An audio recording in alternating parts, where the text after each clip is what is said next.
Avistamentos de OVNIs geralmente são esporádicos e normalmente relatados por uma ou duas pessoas. No entanto, já houve casos em que várias pessoas testemunharam o mesmo fenômeno estranho ao mesmo tempo. Esses avistamentos costumam ser ignorados, mas será que tantas testemunhas estariam erradas? Neste vídeo, analisaremos 5 avistamentos em massa que sugerem que talvez não estejamos sozinhos. Então apague as luzes, sente-se e aproveite.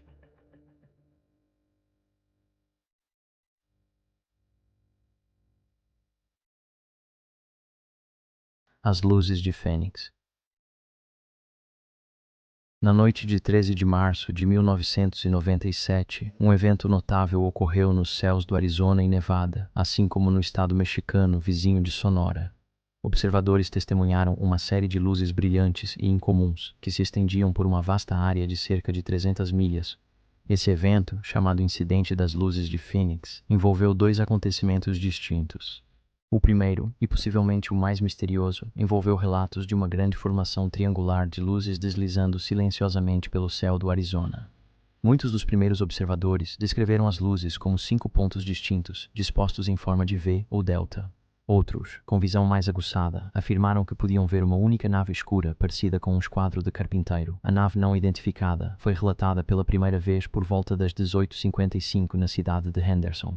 As testemunhas compararam seu tamanho ao de um Boeing 747 e notaram um som semelhante ao de vento forte enquanto ela sobrevoava em direção a Phoenix.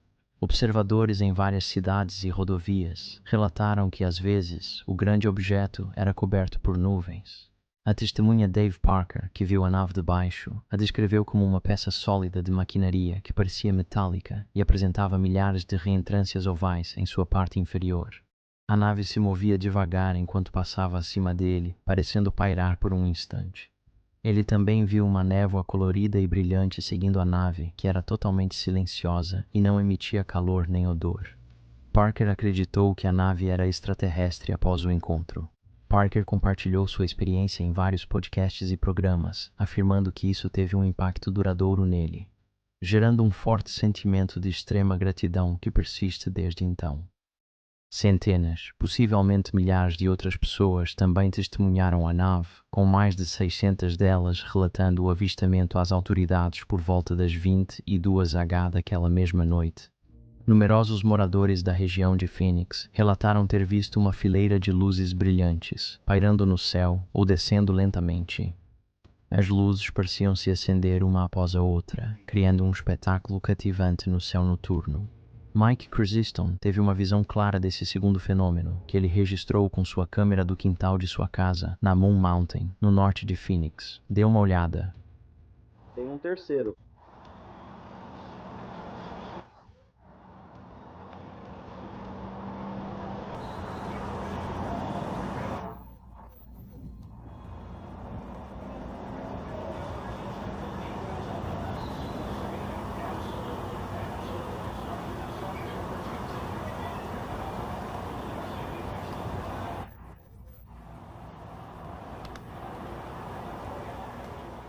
Quase 2 anos após o incidente, Kristi Stone disse que um funcionário do governo pediu acesso às suas filmagens.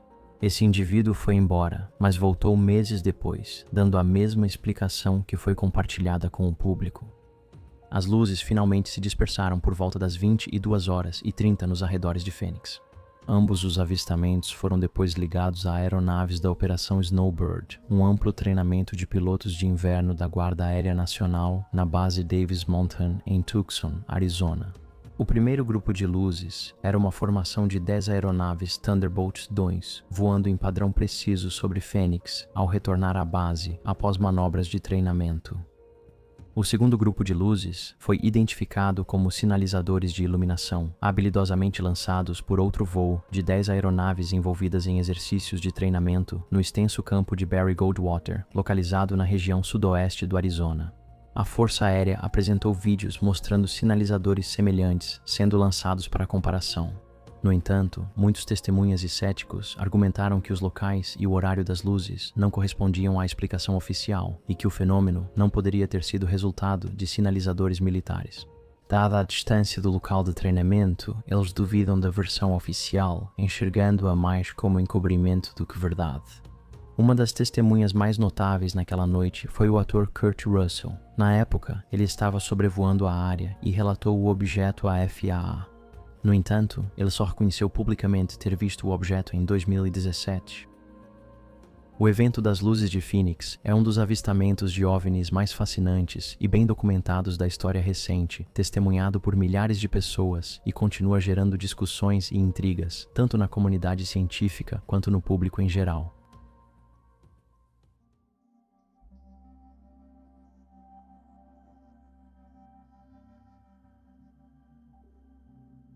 O incidente OVNI de Westall. Por volta das 11 horas do dia 6 de abril de 1966, mais de 200 alunos e funcionários da Westall High School e da Westall State School, em Melbourne, Austrália, relataram terem visto um objeto voador não identificado que eles descreveram como cinza ou verde prateado e com formato de disco, com um leve tom arroxeado. O objeto era tão grande que tinha cerca do dobro do tamanho de um carro comum.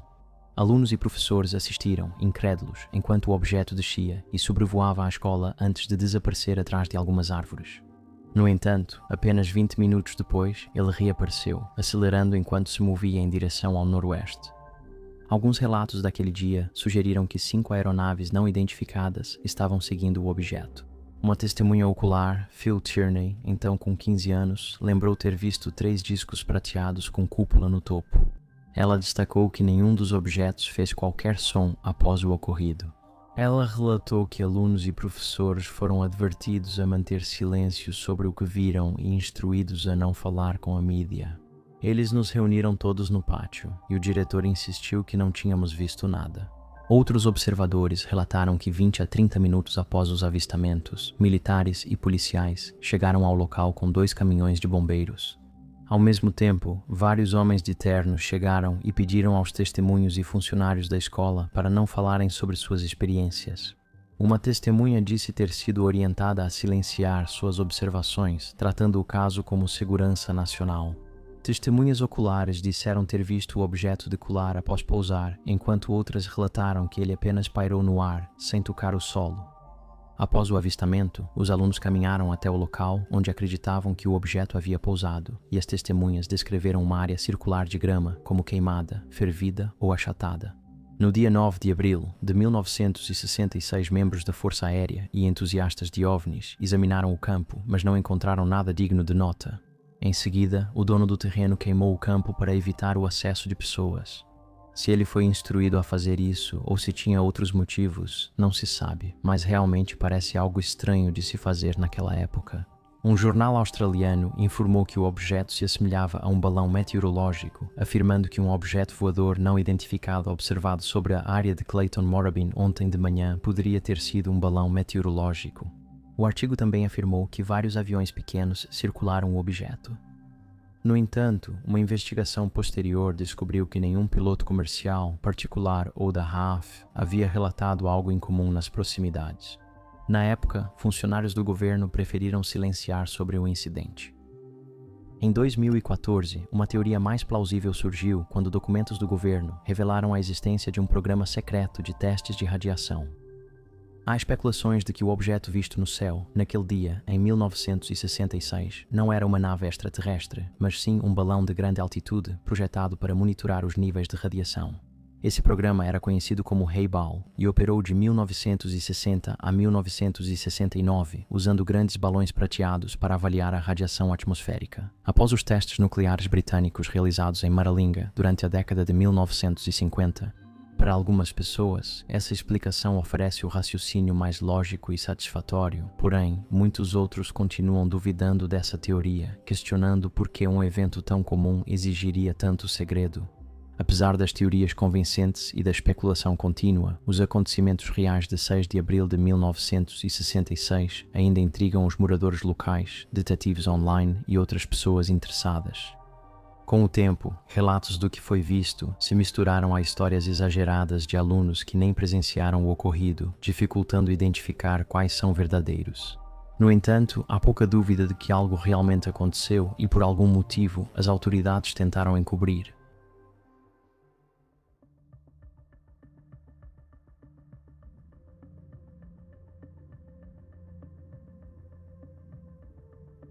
A onda de OVNIs na Bélgica. A onda de OVNIs na Bélgica durou quase 2 anos e incluiu avistamentos relatados por milhares de testemunhas. Tudo começou na quarta-feira, 29 de novembro de 1989, quando 2 membros da Polícia Militar belga estavam realizando suas patrulhas habituais no interior de Eupen, uma região no leste da Bélgica. Um dos oficiais, Heinrich Nicole, percebeu uma luz estranha e extremamente brilhante pairando sobre um campo ao lado da estrada em que estavam viajando.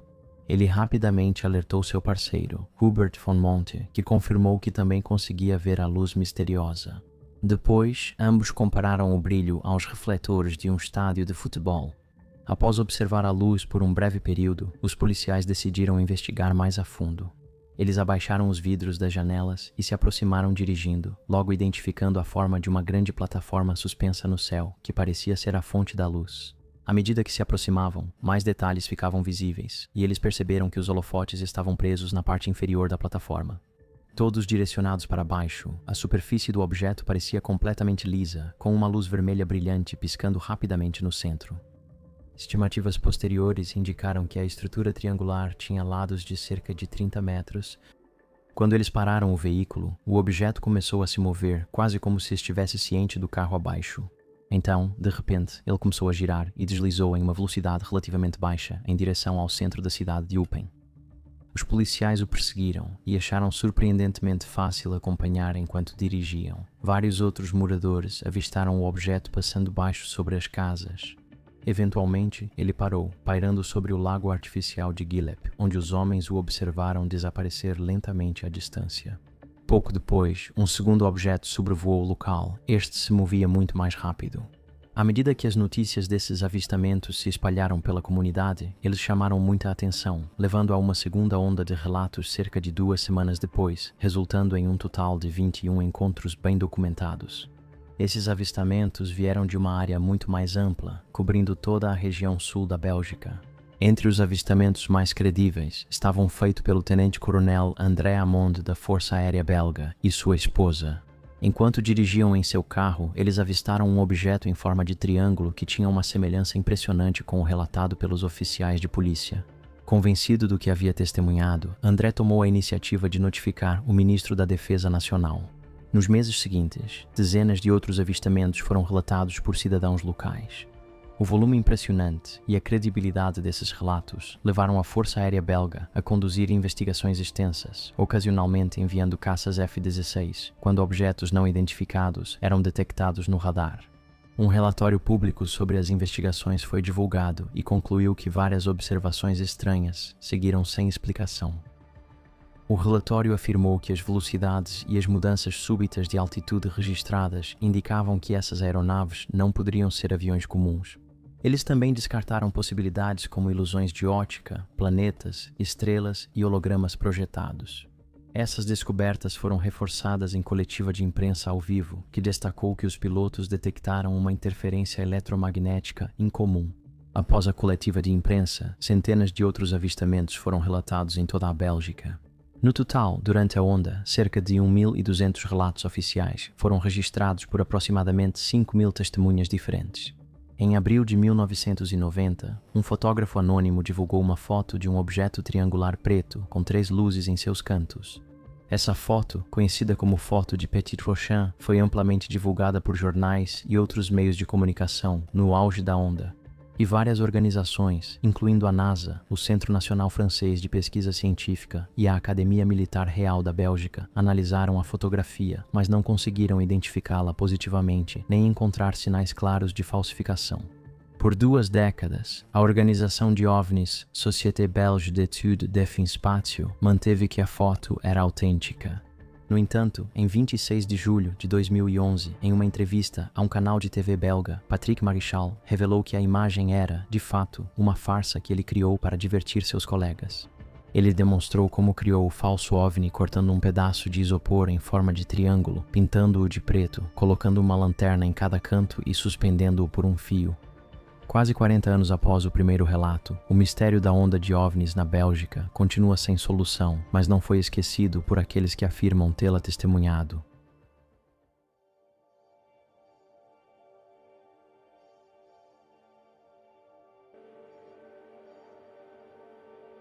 O ataque aéreo de Los Angeles.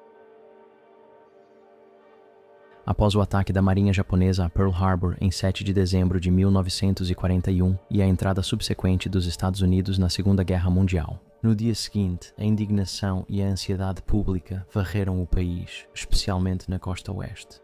Muitas pessoas temiam que o Japão pudesse lançar um ataque ou invadir o território continental dos Estados Unidos a qualquer momento, e essa apreensão se materializou em 25 de fevereiro de 1942.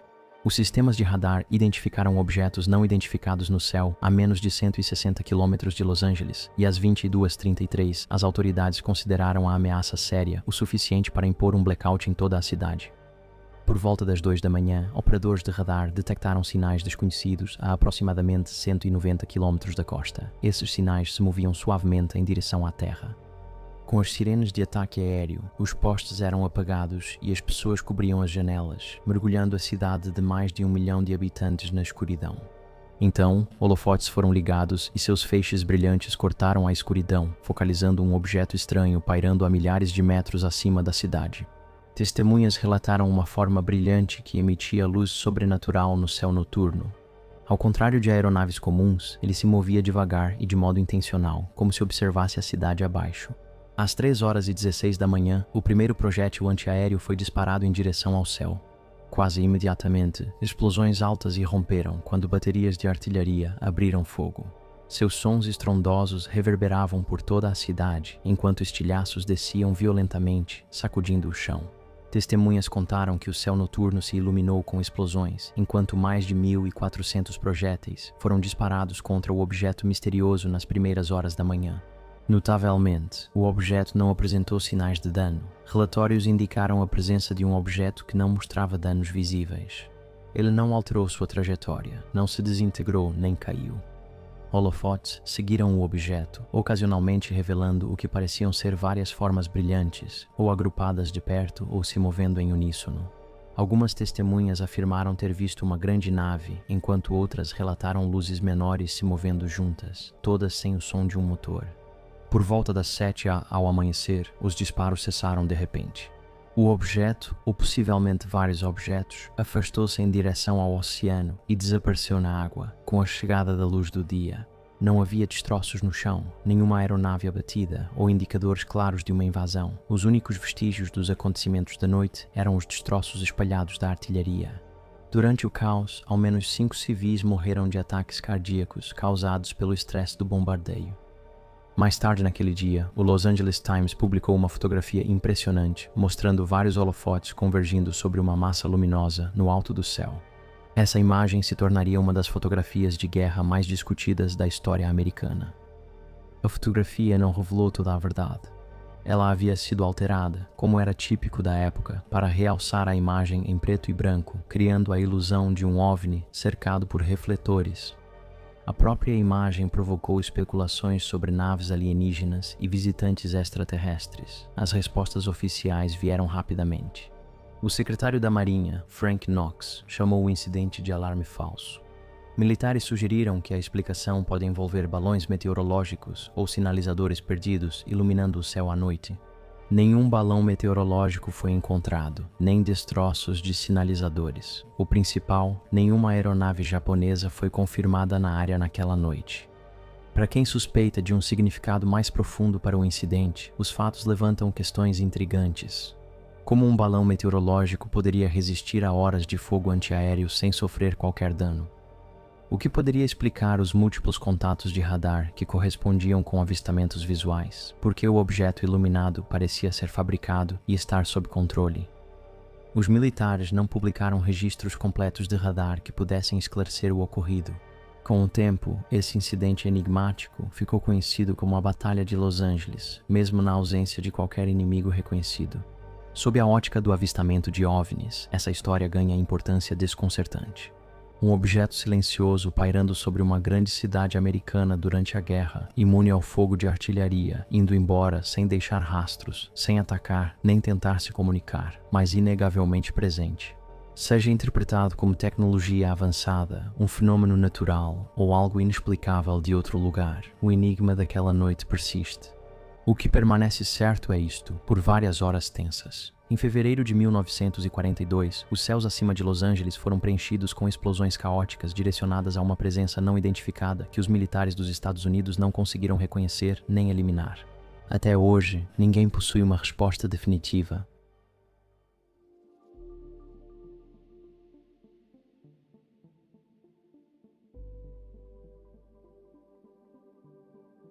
O milagre do sol de 1917. No início da primavera de 1916, em Fátima, Portugal, 3 crianças pastoras locais, Lúcia Santos e seus primos Jacinta e Francisco Marto, afirmaram ter encontrado um anjo. As crianças descreveram estar cercadas por uma luz brilhante, no centro da qual estava uma mulher que lhes falou. Ela pediu que voltassem ao mesmo local todos os meses. Eles acreditavam que a mulher era a Virgem Maria, mãe de Jesus, e seguiram seu pedido, visitando o local por vários meses. À medida que a notícia do encontro se espalhou, milhares de pessoas viajaram até o local para ver as crianças e o lugar onde a experiência ocorreu. Porém, quando as crianças conversavam com Maria, ninguém mais podia vê-la ou ouvi-la. Uma das mensagens dadas às crianças foi que um milagre ocorreria no ano seguinte, em 13 de outubro. Naquela data, em 1917, mais de 80 mil pessoas se reuniram em Fátima para testemunhar o evento milagroso. O que eles viram foi um objeto brilhante em forma de disco girando pelo céu antes de descer em direção à multidão. O disco emitia luzes coloridas e, segundo relatos, irradiava calor, acompanhado por um zumbido antes de subir novamente para as nuvens. A Igreja Católica, acreditando que era uma mensagem direta da Mãe de Jesus, reconheceu o evento como um milagre autêntico. 2 das crianças que falaram com Maria depois foram canonizadas santas. Mas um olhar mais atento aos eventos de 1917 revela que nem tudo era o que parecia. A entidade que apareceu para as crianças nunca afirmou vir do céu. Em vez disso, ela apenas apontou para cima quando perguntaram sobre sua origem. Durante todas as aparições, as crianças notaram que a boca do ser não se movia, mas ouviam suas palavras por um zumbido que as envolvia em cada encontro. Eles descreveram o ser como tendo menos de 1 metro e parecendo careca. Em interrogatórios e revisões posteriores, as crianças alteraram a descrição para a de uma senhora alta e bonita, se assemelhando mais ao arquétipo da Virgem Maria adotado pela Igreja. Os eventos em Fátima envolvem esferas luminosas, luzes de cores estranhas e uma sensação de ondas de calor. De acordo com um padre que testemunhou o evento, o globo giratório era um veículo celestial que transportava a Mãe de Deus de seu trono, acima, até esse deserto proibido. No entanto, também possuía todas as características físicas normalmente associadas aos OVNIs, e até incluía o movimento típico de folha caindo de um disco voador zigue-zagueando pelo ar. Anos após o incidente, um escritor americano chamado John Haffert foi a Fátima e conversou com algumas das testemunhas do milagre de Fátima, que contaram uma versão bem diferente daquele dia. As pessoas relataram o medo que sentiram e como correram para as capelas mais próximas, até que o perigo percebido passasse e todos estavam assustados. Se um incidente semelhante a este ocorresse em 2026, provavelmente seria classificado como uma visitação alienígena, com um objeto em forma de disco no céu, representando a nave usada pelos visitantes extraterrestres. Vale a pena considerar isso como outra perspectiva do ocorrido. Eu não sei você, mas nós acreditamos que há algo lá em cima e queremos saber o que é. Obrigado por assistir. Não se esqueça de curtir este vídeo e se inscrever no canal. Isso realmente ajuda muito.